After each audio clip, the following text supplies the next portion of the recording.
mes nepastatėm dar katedros savyje. Nepastatėm.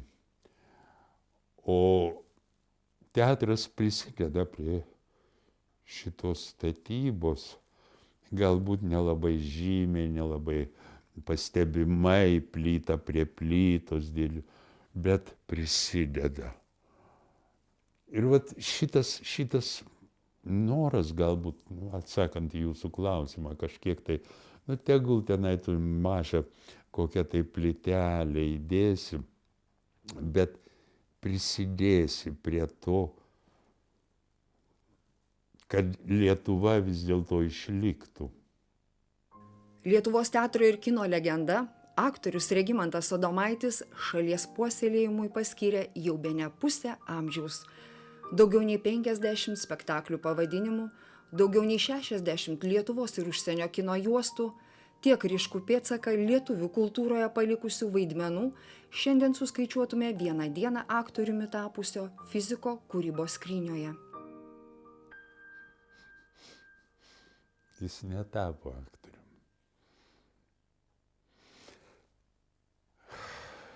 Negalėčiau savęs vadinti aktoriumi, tikrąja to žodžio prasme, kaip mes suprantam aktorių, kuris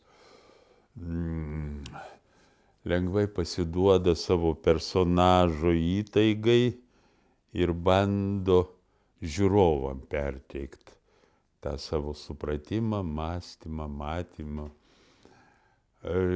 Tuo aktorium aš netapau. Aš kaip buvau fiziku, taip ir likau. Taip ir likau. Ir man netgi teatre yra įdomu ne žmogaus charakterį pavaizduoti, o atsakyti klausimą gal greičiau savo, pirmiausia atsakyti, kodėl jis taip daro, kodėl jis taip elgiasi, kokios priežastys, kokia motyvacija jo elgesio. Mane domina klausimas, kodėl.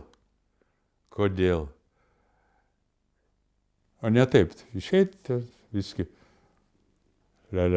pasimaivyt, palinksmint ir viskas. Ne. Man visada svarbu buvo, einant į sceną, žinot, kodėl aš einu, ką aš noriu pasakyti. Prasmės ieškojimais dvelkiančios aktoriaus kūrybos ištakos siekia pasvalyje praleistos vaikystės laikus. Nors vaidybą Regimantas susižavėjo dar labai anksti, nesulaukė šeimos pritarimo ir suabejoja savo jėgomis, jis pasirinko kitą kelią. Teatrai pasvaly vaidindavo, kaip taisyklė, vaidindavo mūsų viduriniai mokykloje, šitoj scenai, kurioje aš paskui jau saviveikloj dalyvaudamas irgi vaidindavau. Ir jau tada atvažiuodavo Panevėžys, atvažiuodavo Babkauskas, Banionis, atvažiuodavo kiti teatrai. Ir mes jau nuo paauglystės sceną tiesiog va taip smakrus padėję ant scenos krašto stebėdavom jo. Ir mane tai labai žavėjo, ir aš svajojau apie teatrą nuo pat mokyklos laikų svajojau. Bet nenoriu kritikuoti savo tėvo suvokimo, supratimo, teatro supratimo. Jis labai neigiamai žiūrėjo į teatrą, bet šiandien aš galiu pasakyti, šiek tiek pagrindo jis turėjo. Kad artistai girtuokliai, paleistuviai, čigonai maždaug važiuoja ir važiuoja. Aš galų gale paklausiau, tai jau sakau, pasvalys buvo nuo Vilniaus toli. Galvoju, ką aš čia durnelis, galbūt aš ir noriu į teatrą, bet ką aš išmanau, ką aš žinau, ką aš sugebu, nieko, saviveikloj tai galiu čia pavaidinti biskį, man pačiam malonu, bet į rimtą teatrą, į profesionalą, tai čia, nereali maždaug svajonė atrodė. Ir aš pats irgi kažkaip tai neblogai baigiau vidurinę. ir man nereikėjo laikyti stojamųjų, nusinčiau dokumentus į universitetą, į fizikos matematikos fakultetą, nes man, sakau, patikdavo fizika. Labai patikdavo spręsti uždavinius ir matematiką tuo pačiu. Bet kai prasidėjo vien tik integralai, diferencialai, šitie matematiniai karakuliai visi, aš čia pasimečiau. Praradau interesą tam tikrą, norą. Baigęs Vilniaus universiteto matematikos fizikos fakultetą, Regimantas Adomaitis iškart perstojo į dabartinę Lietuvos muzikos ir teatro akademiją mokytis aktorinio meistriškumo. Palikęs tiksliuosius mokslus nuošaly, jis pasuko ten, kur visą tą laiką nuo pat jaunų dienų taip traukė širdis – į didžiąją sceną. Scena, tai nežinau, kaip čia apibūdint. Scena, būtent scena, jūs gerai pasakėte, scena ne kinas, ne ekranas, o scena. Šventa vieta. Šventa vieta. Šventa mano darbo vieta. Žinoma, dabar jau jį tapus nebe šventa. Mes į setą žiūrėjau kaip į šventovę. Per ją nei su cigaretė pereisi. Kitas dalykas, jeigu spektaklį reikia užsirūkyti. Nors dažniausiai užsirūkoma, kai nereikia. Arba ten su kaliošais, purvinais batais per sceną nepereisi. Šiandien požiūris biski pasikeitė. Scena nuleista ant žemės. Gal ir gerai, bet kokiu atveju scena yra ta vieta, kur vyksta tam tikra retkarčiais, kad ir nedideliais kiekiais, tam tikra iškrova. Ir energetinė, dvasinė iškrova, pavadinčiau taip. Ir aš teatre bandžiau, ieškojau kelių,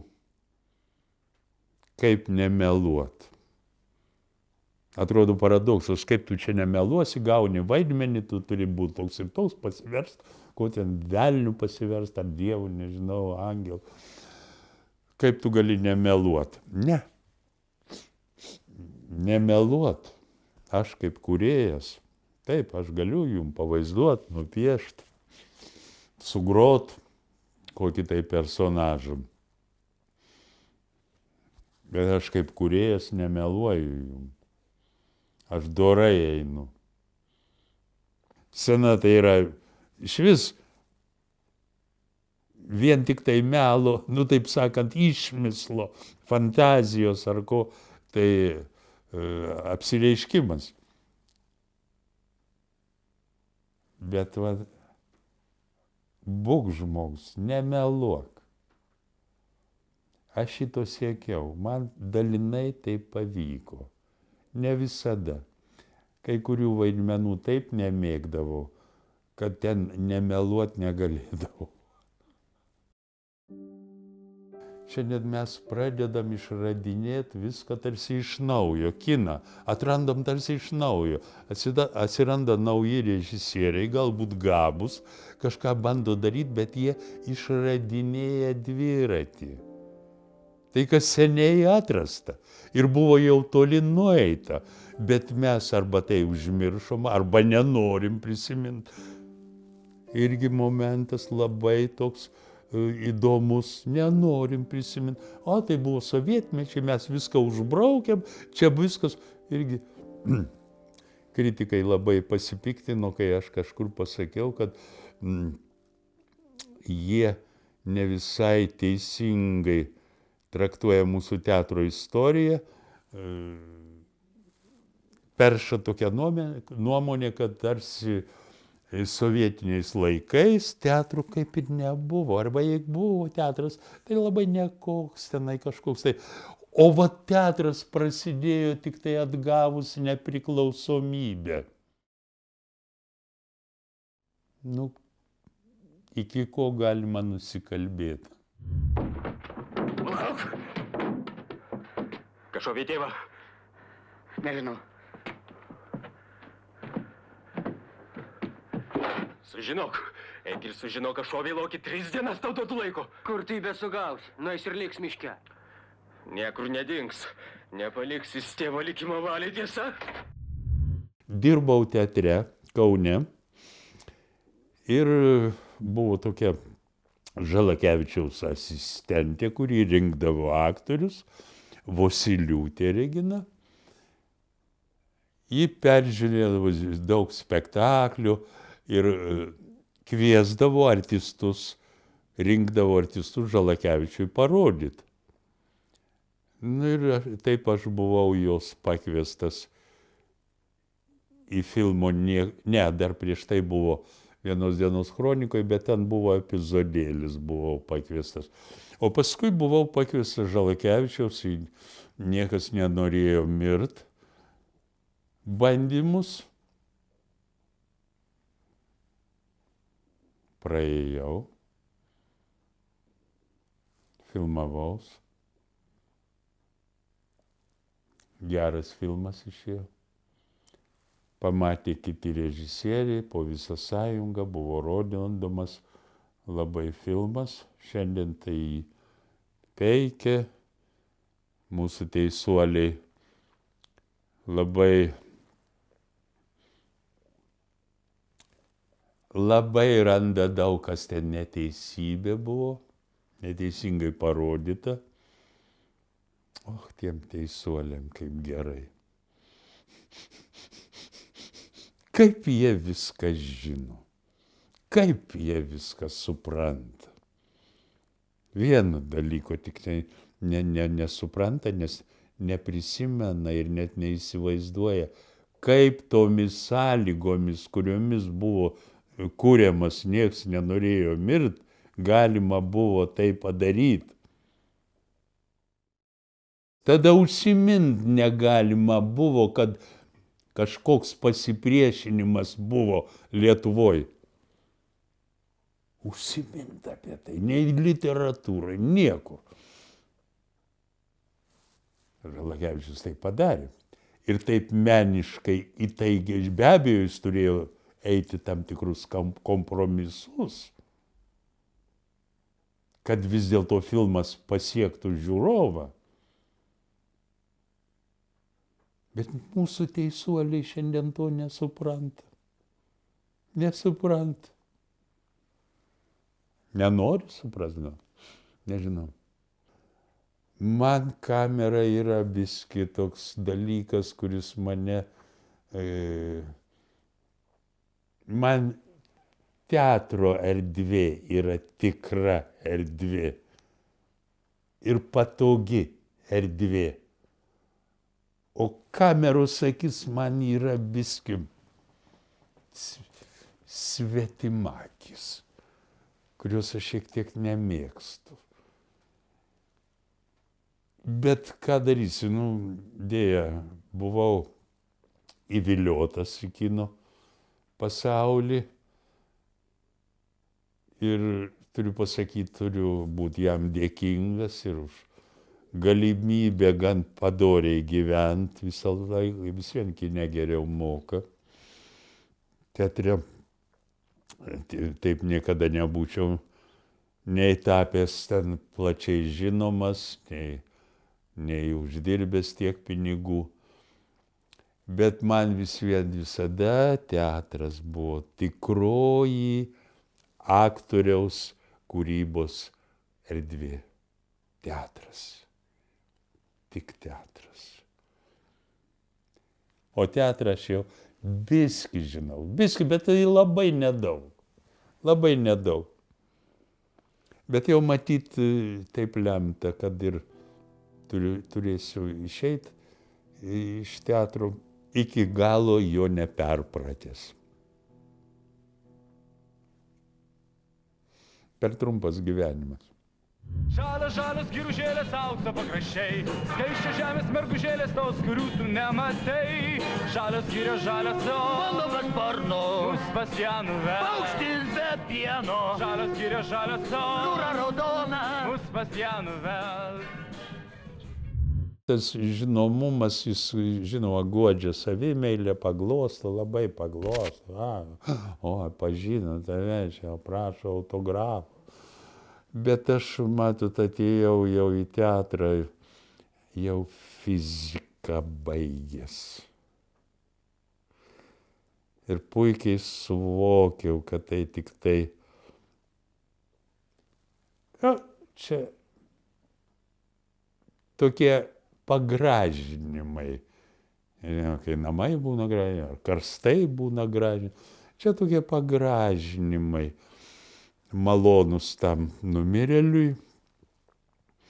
Galbūt, o gal ir nemalonus, bet jie, kurie neišvengiamai yra pasiekmė mūsų viešo darbo, kadangi mūsų kūryba vyksta viešai. Visiems matant, visiems regint, vertinant. Ir va čia pasiekmė šito, tas žinomumas, pripažinimas. Gerai, jeigu geras filmas, jeigu vaidmuo ten gerai pavyko. Gerai, žinoma.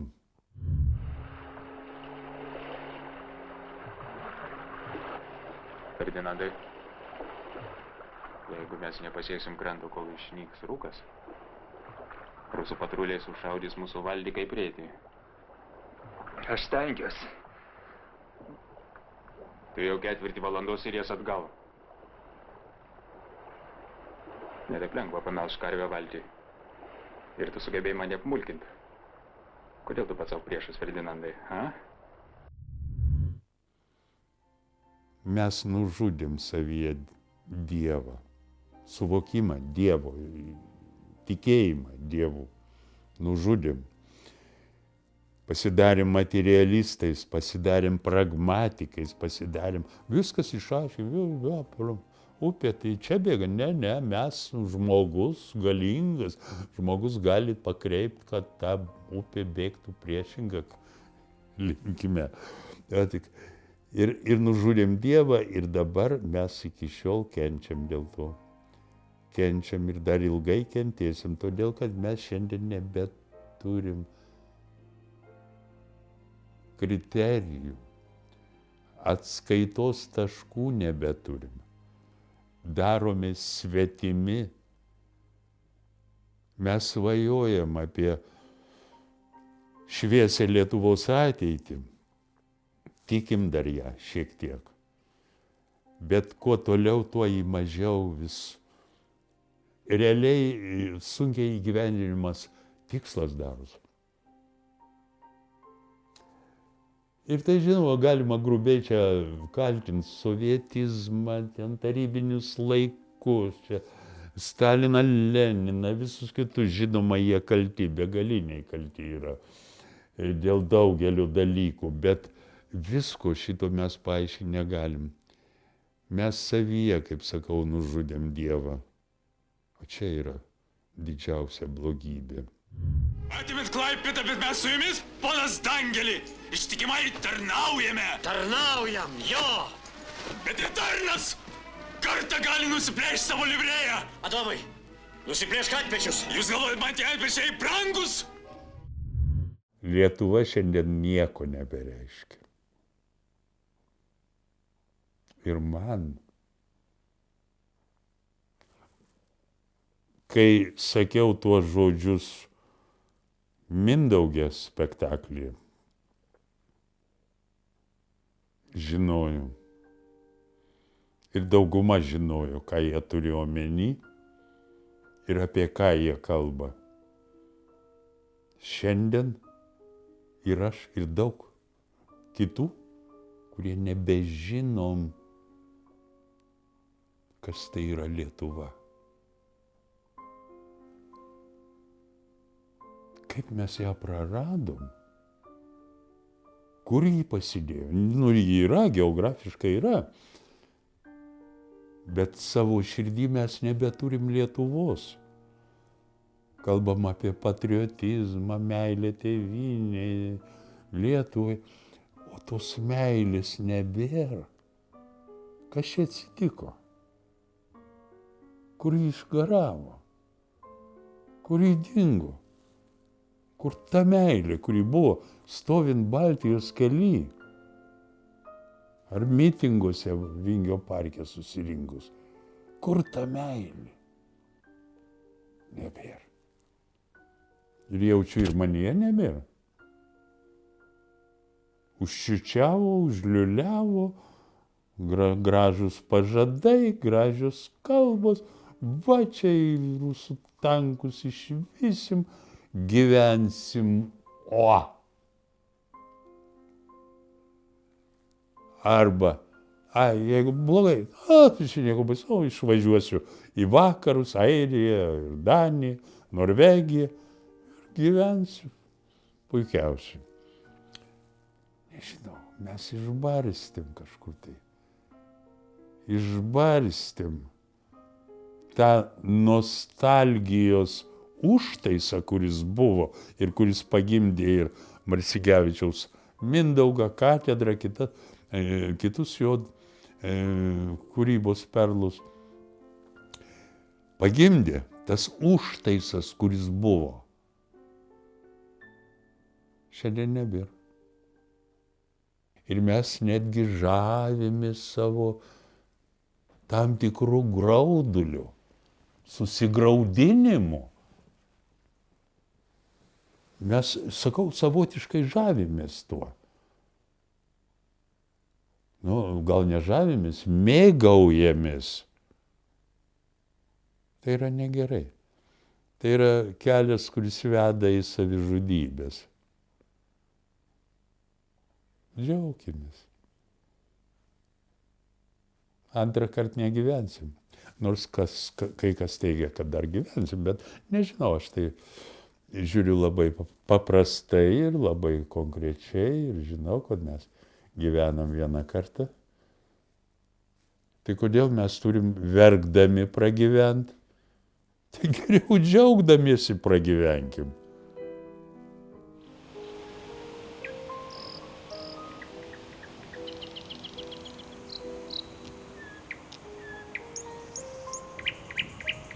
Vat auga jaunimas, auga jaunoji karta.